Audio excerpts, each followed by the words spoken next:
Capítulo 8. Fue un invierno duro. Al tiempo tormentoso siguieron nevadas y después una fuerte helada que duró hasta bien entrado febrero. Los animales siguieron trabajando con todas sus fuerzas en la reconstrucción del molino de viento, sabiendo que el mundo exterior los observaba y que los envidiosos seres humanos se alegrarían y celebrarían que el molino no estuviera terminado a tiempo. Por rencor, los seres humanos fingían no creer que la destrucción del molino de viento fuera obra de bola de nieve. Decían que se había caído porque las paredes eran demasiado delgadas. Los animales sabían que no era así. De todas formas, decidieron no dar esa vez a las paredes un espesor de 50 centímetros como antes, sino de 1 metro, lo que significaba recoger cantidades de piedra mucho mayores. Durante mucho tiempo, la cantera estuvo cubierta de nieve, lo que impedía utilizarla. Avanzaron algo después, durante la seca helada, pero un trabajo cruel y los animales habían perdido algo de optimismo. Pero era un trabajo cruel y bueno, los animales habían perdido algo de optimismo. Recuerda con lo que siempre les amenazaban. No quisiéramos que volviera el señor Jones. Y todos, no, pues no. Pero muchos ya ni siquiera se acuerdan. Siempre tenían frío y por lo general también hambre. Los únicos que nunca se desanimaban eran Boxeador y Trébol. Chillón pronunciaba excelentes discursos sobre la alegría de servir a los demás y la dignidad del trabajo. Pero los otros animales encontraban más inspiración en la fortaleza de Boxeador y en su inefable grito de ¡Trabajaré más duro! En enero faltaron alimentos. Se redujo drásticamente la ración de maíz y se anunció que se compensaría con una ración adicional de patatas. Entonces se descubrió que la mayor parte de la cosecha de patatas se había congelado porque no la habían protegido con una capa de paja suficientemente gruesa. Las patatas se habían ablandado y habían perdido color y pocas eran comestibles. Durante días enteros los animales no tuvieron para comer más que paja y remolacha. El hambre parecía mirarlos a la cara. Era de vital importancia ocultar ese hecho al mundo exterior. Envalentándonos por la caída del molino de viento, los seres humanos inventaban nuevas mentiras sobre la granja animal. Decían otra vez que todos los animales estaban muriendo de hambre y de enfermedades, que se peleaban todo el tiempo y que habían recurrido al canibalismo y al infanticidio. Napoleón sabía muy bien que si trascendía la verdadera situación alimentaria, sufrirían desastrosas consecuencias, y decidió utilizar al señor Whymper para difundir la impresión contraria. Hasta ese momento, los animales habían tenido poco o ningún contacto con Whymper en sus visitas semanales. Pero entonces se instruyó a unos pocos animales seleccionados, sobre todo ovejas, para que durante el encuentro comentaran de pasada que les habían aumentado las raciones.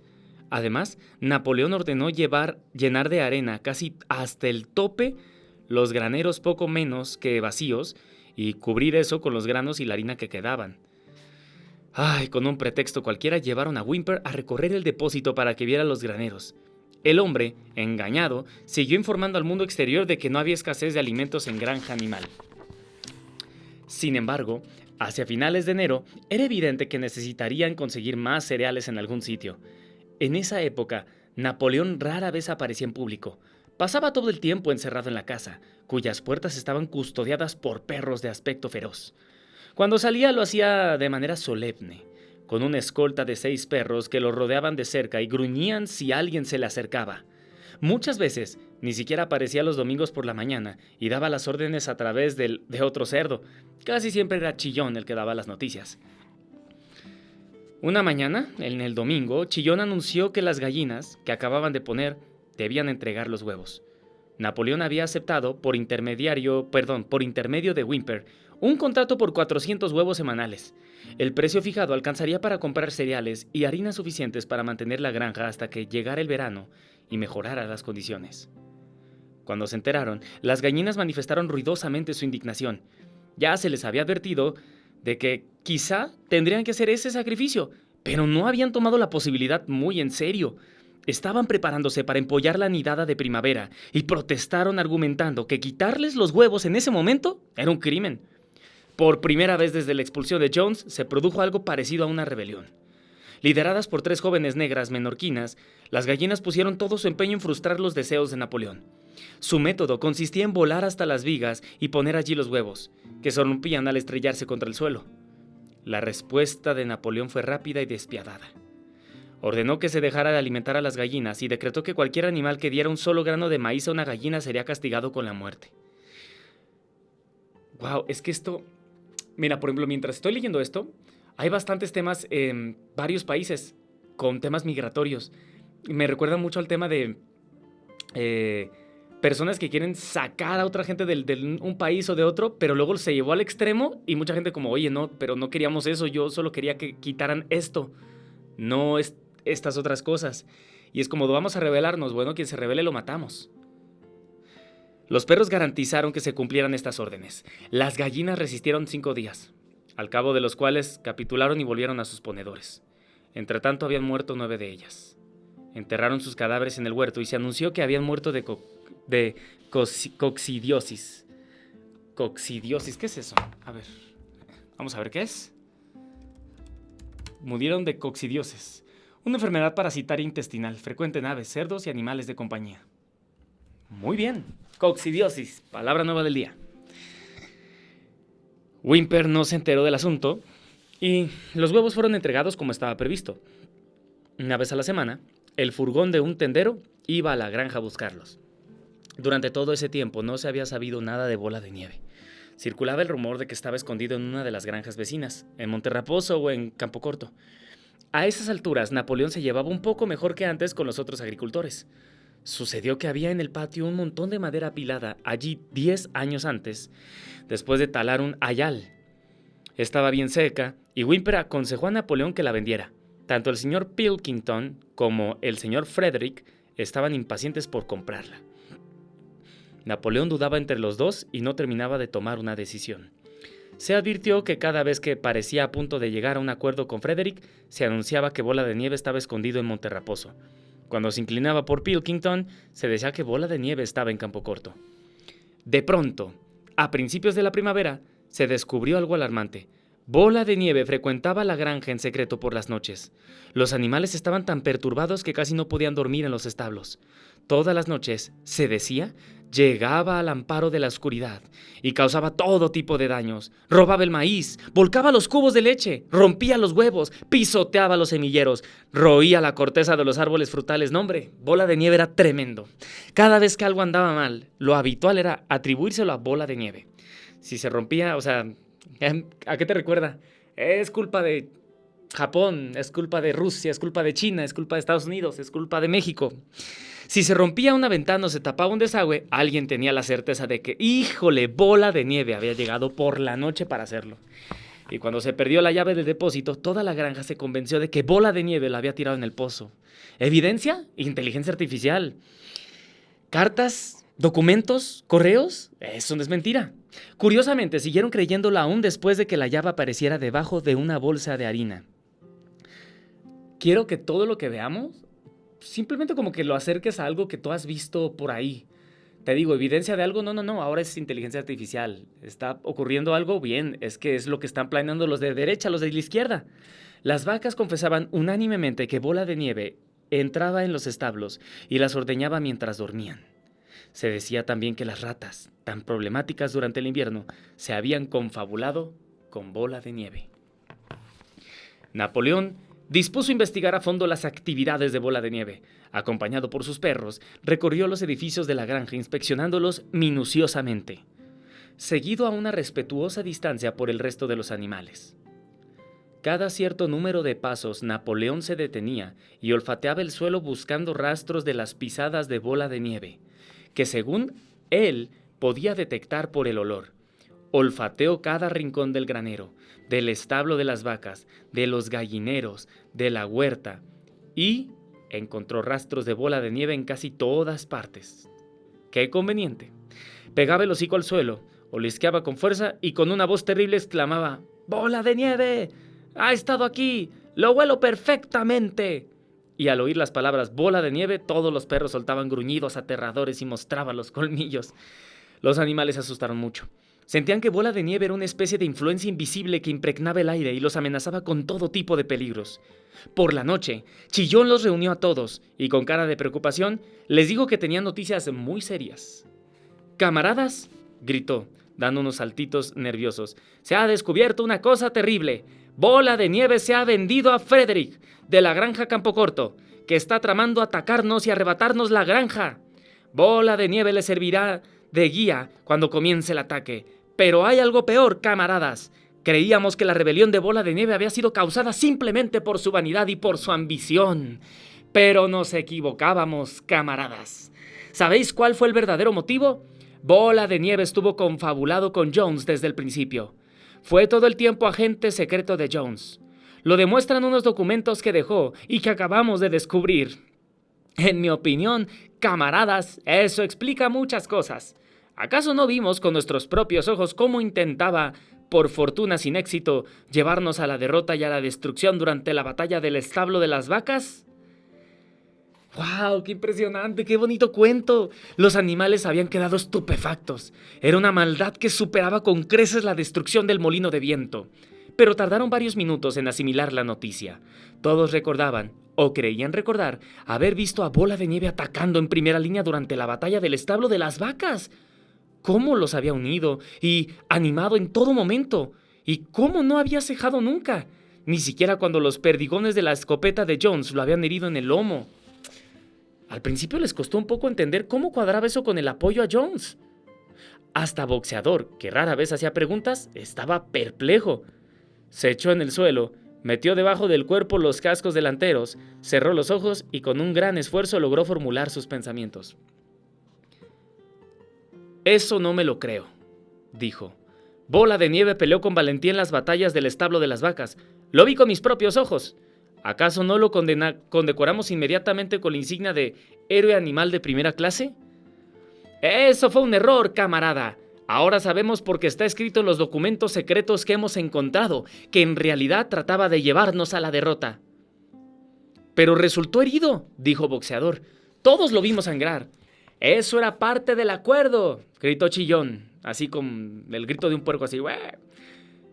«El tiro de Jones apenas lo rozó». Os podría mostrar sus propias palabras si fuerais capaces de leerlas.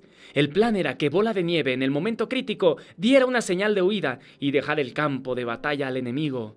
Y a punto estuvo de lograrlo. Os diré incluso, camaradas, que si no hubiera sido por nuestro heroico líder, el camarada Napoleón, se habría salido con la suya. ¿No recordáis cómo, en el preciso momento en que Jones y sus hombres se metían en el corral, Bola de Nieve dio de repente media vuelta y huyó, seguido por muchos animales? ¿Y no recordáis también que fue justo en ese momento, cuando cundía el pánico y todo parecía perdido, que el camarada Napoleón arremetió al grito de «¡Muerte a la humanidad!» y hundió los colmillos en la pierna de Jones? Eso lo recordáis, ¿verdad, camaradas?, exclamó Chillón, brincando de un lado para el otro. Imagínate al puerco, al cerdo, brincar de un lado para el otro. Al describir Chillón la escena de manera tan gráfica, los animales tuvieron la impresión de que la recordaban. En cualquier caso, recordaban que en el momento crítico de la batalla Bola de Nieve había huido, pero Boxeador todavía estaba un poco intranquilo.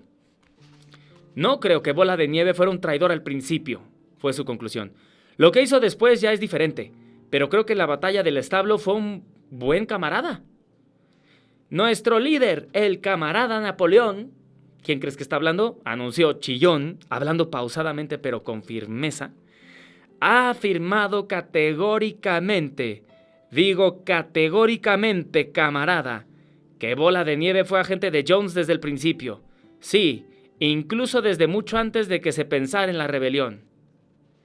«Ah, eso es diferente», dijo Boxeador. «Si lo dice el camarada Napoleón, debe ser cierto».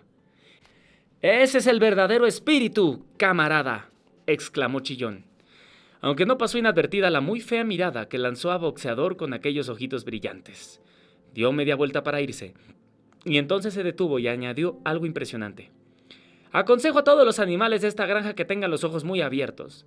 Hay motivos para pensar que algunos de los agentes secretos de Bola de Nieve se esconden entre nosotros en este momento».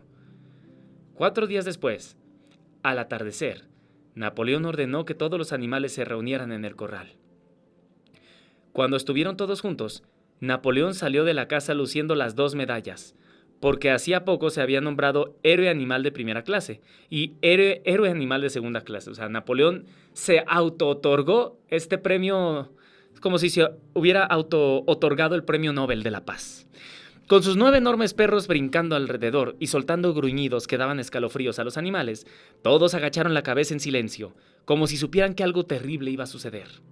Después de observar con severidad a su público, Napoleón lanzó un gemido agudo. De inmediato, los perros saltaron, agarraron de la oreja a 4 de los cerdos y los arrastraron, chillando de dolor y terror, hasta los pies de Napoleón.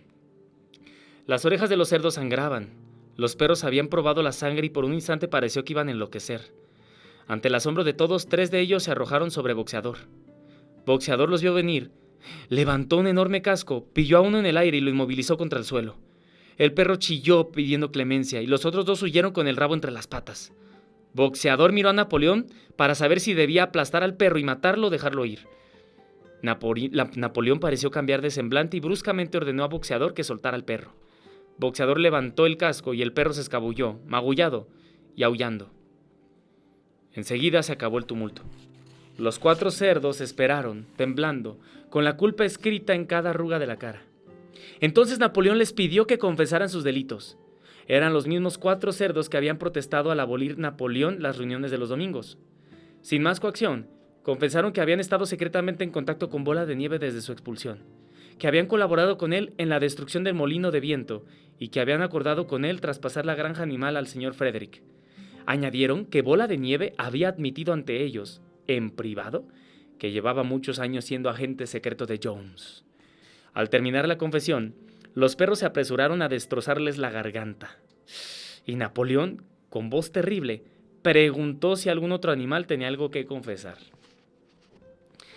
Las 3 gallinas que habían sido cabecillas de la tentativa de rebelión por la venta de los huevos se adelantaron y declararon que Bola de Nieve se les había aparecido en un sueño y les había incitado a desobedecer las órdenes de Napoleón. También a ellas las mataron brutalmente. Es que este tipo de estrategias las seguimos viendo todo el tiempo, con noticias falsas, con difamaciones, con odio. Después se presentó un ganso y confesó haber ocultado y comido por la noche 6 mazorcas durante la cosecha del año anterior. A continuación, una oveja confesó haber orinado en el abrevadero, instada, dijo, por Bola de Nieve, y otras 2 ovejas confesaron haber asesinado a un viejo carnero, un seguidor de Napoleón especialmente fiel, persiguiéndolo alrededor de una fogata mientras sufría un ataque de tos. Los mataron a todos en el acto. Y la historia de confesiones y ejecuciones continuó hasta que hubo un montón de cadáveres a los pies de Napoleón y el aire olió a sangre, algo desconocido en ese lugar desde la expulsión de Jones.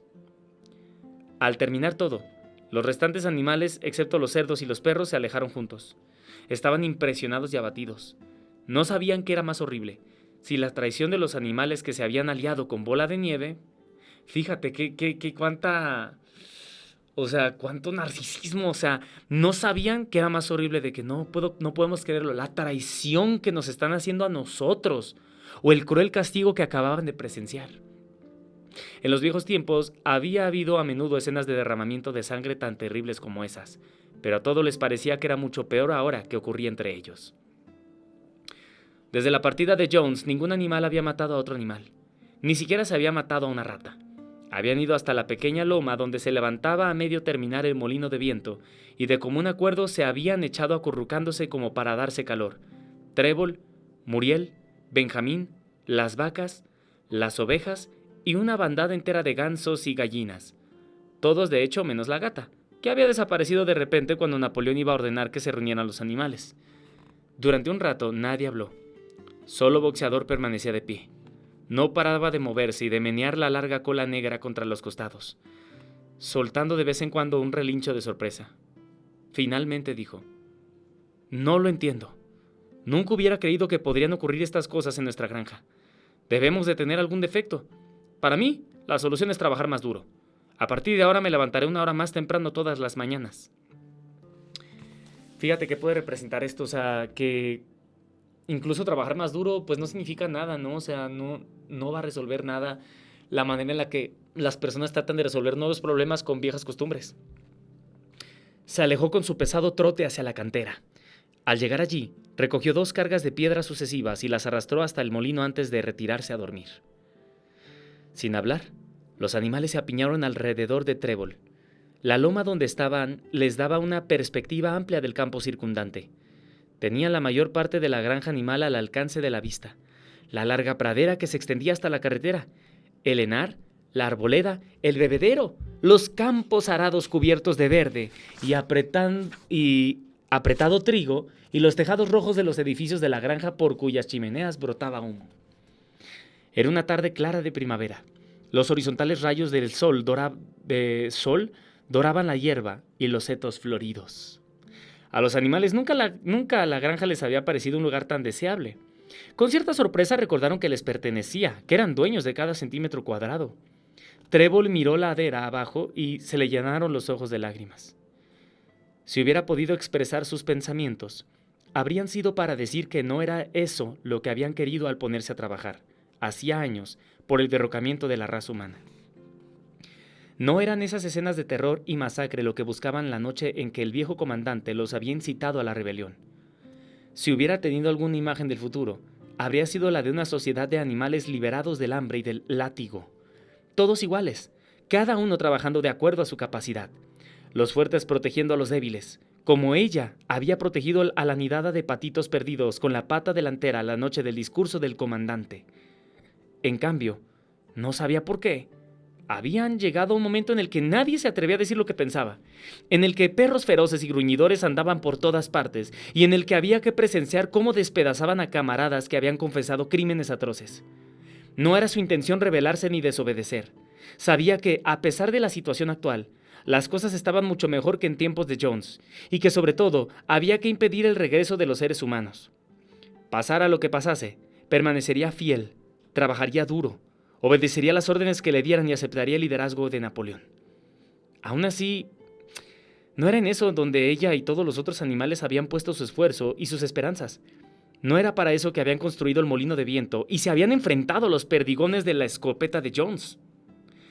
Tales eran sus pensamientos, aunque le faltaran las palabras para expresarlos. Por último, como manera de compensar la ausencia de palabras, se puso a cantar Bestias de Inglaterra. Los otros animales sentados a su alrededor la imitaron y cantaron 3 veces la canción con voz muy melodiosa, pero acompasada y triste, como jamás había hecho antes. Acababan de cantarla por 3ª vez cuando Chillón, acompañado por 2 perros, se les acercó con aire de tener algo importante que decir. Anunció que por un decreto especial de camarada Napoleón quedaba abolida Bestias de Inglaterra. A partir de ese momento estaba prohibido cantarla. Los animales quedaron desconcertados. ¿Por qué?, exclamó Muriel. Ya no es necesaria, camarada, dijo Chillón secamente. Ojalá le den una buena chillón durante el libro, al final del libro. Bestias de Inglaterra fue el canto de la rebelión, pero la rebelión ya ha acabado. La ejecución de los traidores esta tarde fue el acto final. El enemigo, tanto externo como interno, está derrotado. En Bestias de Inglaterra expresamos nuestro anhelo de una sociedad mejor en los días venideros. Y esa sociedad está consolidada. Es evidente que ya no hace falta la canción. Aunque estaban asustados, algunos de los animales podrían haber protestado. Pero en ese momento las ovejas se pusieron a balar como de costumbre. 4 patas sí, 2 patas no. 4 patas sí, 2 patas no. Los balidos se prolongaban durante varios minutos y acabaron con el debate. De ese modo, nunca más se volvió a oír Bestias de Inglaterra. Para sustituirla, Minimus, el poeta, había compuesto otra canción que comenzaba así. Granja animal, nunca por mí sufrirás ningún mal. Se la cantaba todos los domingos después de izar la bandera, pero los animales sentían que de alguna manera ni las palabras ni la melodía estaban a la altura de Bestias de Inglaterra. Imagínate nada más de eso. Y seguimos. Capítulo 8. Unos días más tarde, cuando hubo pasado el terror causado por las ejecuciones, algunos de los animales recordaron, o creyeron recordar, que el 6º mandamiento decretaba: ningún animal matará a otro animal. Y aunque nadie quería decirlo delante de los cerdos o los perros, se tenía la sensación de que la matanza producida no cuadraba con eso. Trébol le pidió a Benjamín que le leyera el 6º mandamiento, y cuando Benjamín, como de costumbre, dijo que no quería inmiscuirse en esos asuntos, buscó a Muriel. Muriel le leyó el mandamiento que decía: ningún animal matará a otro animal sin motivo. De alguna manera, las dos últimas palabras se habían borrado de la memoria de los animales. Ahora veían que no se había violado ese mandamiento, ya que, sin duda, había un buen motivo para matar a los traidores aliados con Bola de Nieve. Durante todo el año, los animales trabajaron aún más duro que el año anterior. Reconstruir el molino de viento para la fecha fijada, con paredes 2 veces más gruesas que antes, además de atender el trabajo habitual de la granja, implicaba un tremendo esfuerzo. Por momentos, los animales sentían que trabajaban más horas y no se alimentaban mejor que en tiempos de Jones. Los domingos por la mañana, Chillón, sujetando con la pata una larga tira de papel, les leía listas de cifras demostrando que la producción de todo tipo de alimentos había aumentado un 200%, un 300% o un 500% según el caso. ¿Dónde hemos visto eso? Los crímenes están disminuyendo. No, claro que hay más medicamentos, claro que hay más paz, claro que estamos ayudando más a la protección de la madre tierra. Los animales no veían ninguna razón para no creerle, sobre todo porque ya no recordaban con claridad cuáles habían sido las condiciones antes de la rebelión. De todos modos, habían días en los que preferían menos cifras y más comida. Ahora todas las órdenes llegaban a través de Chillón o de algún otro cerdo. A Napoleón se le veía en público como mucho cada 2 semanas. Cuando aparecía, no solo contaba con su séquito de perros, sino con un gallito negro que marchaba delante de él y actuaba como una especie de trompeta, soltando un kikiriki antes de que hablara Napoleón. Incluso se decía que en la casa ocupaba habitaciones distintas a los demás. Comía solo, atendido por 2 perros, y usaba siempre la vajilla Crown Derby que había estado en la vitrina del aparador del salón. También se anunció que se dispararía siempre la escopeta el día del cumpleaños de Napoleón, además de hacerlo con los otros 2 aniversarios. Ahora nadie llamaba a Napoleón simplemente Napoleón. Siempre se le designaba de manera ceremoniosa como nuestro líder, el camarada Napoleón. Y a los cerdos les gustaba inventarle títulos como padre de todos los animales, terror de la humanidad, protector del redil. Protector del redil, ¿qué es redil? Vamos a ver. Redil. Situación o quien actúa en un lugar o estado o bien regresa a él. Volver a la seguridad de un lugar conocido.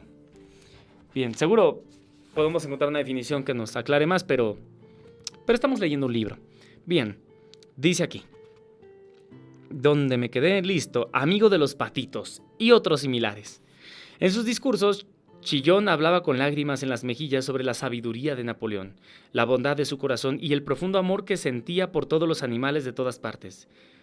Incluso y sobre todo por los desdichados que aún vivían en la ignorancia y la esclavitud de otras granjas, se había convertido en costumbre reconocer a Napoleón el mérito de cada logro y cada golpe de suerte. Era habitual oír a una gallina comentar a otra: bajo la dirección de nuestro líder, el camarada Napoleón, he puesto 5 huevos en 6 días. O a 2 vacas mientras bebían en el abrevadero exclamar: gracias al liderazgo del camarada Napoleón, qué bien sabe esta agua. El sentimiento general de la granja se expresaba muy bien en un poema titulado Camarada Napoleón, compuesto, claro, por Minimus, que decía lo siguiente: amigo de los huérfanos, fuente de felicidad, señor de la basofia, ¡ay! Cómo se enciende mi alma cuando contemplo tu tranquila e imperiosa mirada. Como el sol en el cielo, camarada Napoleón, tú eres el dador de todo lo que tus criaturas aman. Barriga llena 2 veces al día, paja limpia donde revolcarse. Todo animal grande o pequeño duerme en paz en su establo. Tú velas por todos, camarada Napoleón. Si tuviera un lechón, antes de que creciera y fuera como una botella o un rodillo, aprendería a serte leal y fiel. Sí, y su primer chillido sería: camarada Napoleón. Napoleón aprobó ese poema e hizo que se grabara en la pared del establo principal, en el extremo opuesto a donde estaban los 7 mandamientos. Se remató con un retrato de Napoleón, de perfil, ejecutado por Chillón con pintura blanca. Entretanto, con la intervención de Whymper, Napoleón realizaba complicadas negociaciones con Frederick y Pilkington. La pila de madera aún estaba sin vender. De los 2, Frederick era quien más interés mostraba por comprarla, pero no ofrecía un precio razonable. Al mismo tiempo, circulaban nuevos rumores, según los cuales Frederick y sus hombres andaban conspirando para atacar la granja animal y destruir el molino de viento, cuya construcción había despertado en él una feroz envidia. Se sabía que Bola de Nieve seguía escondido en la granja con Campocorto.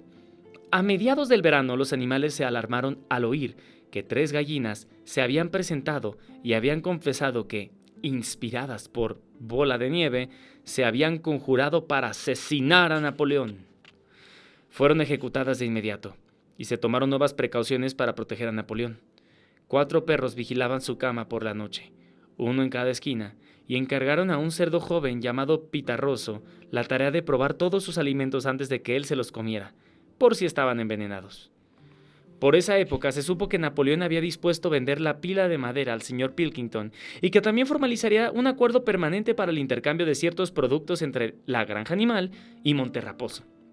Las relaciones entre Napoleón y Pilkington, aunque canalizadas solo a través de Whymper, eran ahora casi amistosas. Los animales desconfiaban de Pilkington como ser humano, pero lo preferían a Frederick, a quien temían y, bueno, odiaban. A medida que avanzaba el verano y se acercaba la terminación del molino, había cada vez más rumores de un inminente ataque a traición. Se decía que Frederick pensaba acometer con 20 hombres armados y que ya había sobornado a los jueces y a la policía. Si lograba apoderarse de los títulos de propiedad de la granja animal, ellos no intervendrían. Por otra parte, desde Campocorto se filtraban historias terribles acerca de las crueldades que Frederick infligía a sus animales. Habían azotado a un viejo caballo hasta matarlo.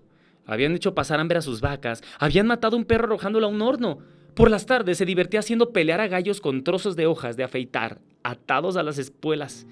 Los animales sentían que les servía de rabia la sangre al enterarse del trato que recibían sus camaradas. Y a veces pedían a gritos que se los dejara ir a todos juntos a atacar la granja Campocorto, a expulsar a los seres humanos y liberar a los animales. Pero bueno, nuestro mejor amigo de este cuento, Chillón, les aconsejaba que evitaran las maniobras agresivas y confiaran en la estrategia del camarada Napoleón. Sin embargo, el rechazo a Frederick iba en aumento. Un domingo por la mañana, Napoleón apareció en el establo y explicó que en ningún momento había pensado vender la pila de madera de Frederick. Pensaba que no debía rebajarse a tratar con sinvergüenzas de esa calaña. A las palomas que seguían enviando para difundir la noticia de la rebelión, les prohibieron pisar Monterraposo. Y también se les ordenó abandonar su anterior lema: muerte a la humanidad por muerte a Frederick. A finales del verano, quedó al descubierto otra de las maquinaciones de Bola de Nieve. ¡Ay, ese Bola de Nieve!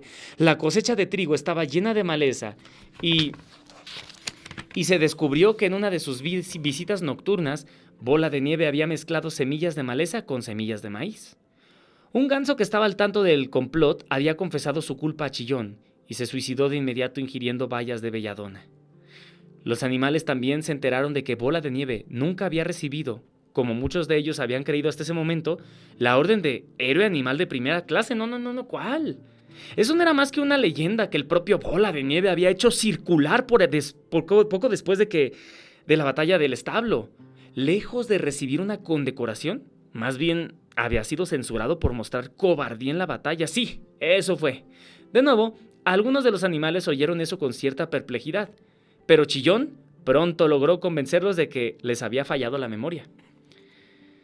En el otoño, con un esfuerzo tremendo y agotador, porque casi al mismo tiempo tenían que recoger la cosecha, acabaron de construir el molino de viento. Todavía faltaba la instalación de la maquinaria, cuya compra negociaba Whymper, pero la estructura estaba terminada. A pesar de las numerosas dificultades, a pesar de la inexperiencia, de las herramientas primitivas, de la mala suerte y de la traición de Bola de Nieve, el trabajo se había terminado exactamente en fecha. Cansados pero orgullosos, los animales dieron vueltas y vueltas alrededor de su obra maestra, que les parecía aún más bella que cuando la habían construido por primera vez. Además, las paredes eran 2 veces más gruesas que antes. Esta vez solo podrían demolerlas con explosivos. Y al pensar en cómo habían trabajado, en los desánimos que habían superado y en cómo cambiaría su vida cuando estuvieran girando las aspas y funcionando los dínamos, al pensar en todo esto olvidaron el cansancio y empezaron a brincar alrededor del molino, lanzando gritos de triunfo. El propio Napoleón, acompañado por sus perros y su gallo, bajó a inspeccionar el trabajo terminado, felicitó personalmente a los animales por su logro y anunció que el molino se llamaría Molino Napoleón. ¡Claro que sí! 2 días después convocaron a los animales para una reunión especial en el establo. Quedaron mudos de sorpresa cuando Napoleón anunció que había vendido la pila de madera a Frederick. Al día siguiente, llegarían las carretas de Frederick y empezarían a llevársela. Durante todo el periodo de supuesta amistad con Pilkington, Napoleón había estado en realidad haciendo tratos secretos con Frederick. Se había roto toda relación con Monterraposo. Se habían enviado mensajes insultantes a Pilkington. Se habían instruido a las palomas para que evitaran la granja Campocorto y cambiaron su lema de «Muerte a Frederick» por «Muerte a Pilkington». Al mismo tiempo, Napoleón aseguró a los animales que las historias de un inminente ataque a la granja animal eran completamente falsas y que los cuentos sobre la crueldad de Frederick con sus propios animales se habían exagerado mucho. Quizá todos estos rumores eran creación de Bola de Nieve y sus agentes. Ahora parecía que Bola de Nieve no estaba. Después de todo, escondido en la granja Campocorto. De hecho, nunca había andado por allí en su vida.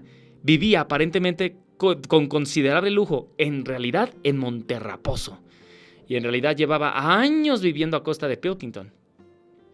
Los cerdos estaban extasiados con la astucia de Napoleón. Aparentando amistad con Pilkington, había obligado a Frederick a aumentar su precio en 12 libras.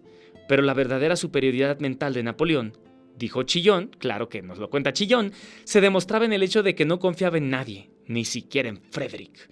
Frederick había querido pagar la madera con algo llamado cheque, que al parecer era un trozo de papel con una promesa de pago escrita en él.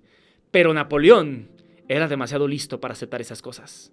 Había exigido el pago con billetes reales de 5 libras que deberían entregarse antes de retirar la madera.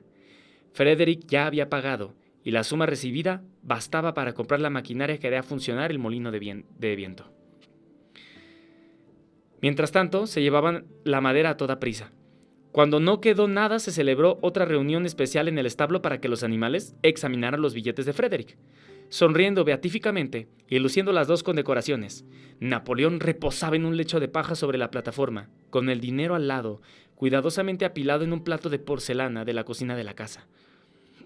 Los animales desfilaron pasando despacio por delante, mirando con atención. Boxeador acercó la nariz para oler los billetes y su aliento hizo vibrar y crujir los delgados papeles blancos. 3 días más tarde se produjo un revuelo terrible. Whymper, con el rostro mortalmente pálido, apareció pedaleando a gran velocidad en la bicicleta, que dejó en el patio antes de entrar precipitadamente en la casa. Un instante después brotó de las habitaciones de Napoleón un rugido furioso. La noticia de lo que había pasado corrió por la granja como un incendio descontrolado. ¡Los billetes eran falsos! Frederick había conseguido la madera por nada. Chan, chan, chan. Pues sí. Muy bien, lo vamos a dejar hasta aquí. O sea, le acaban de dar la noticia. Señor, comandante, camarada, hemos sido timados. Gracias por acompañarme en esta lectura. Mi nombre es Uriel. Si te está gustando esta lectura, déjame un comentario por acá, suscríbete y te animo a, si quieres recibir más libros y apoyarme a dedicarme a leer más libros para ti, te invito a que te unas al canal de miembros exclusivos de este canal de Tarot Búho Cósmico, Escuela de Metafísica. Muchas gracias y que Dios te bendiga. Gracias.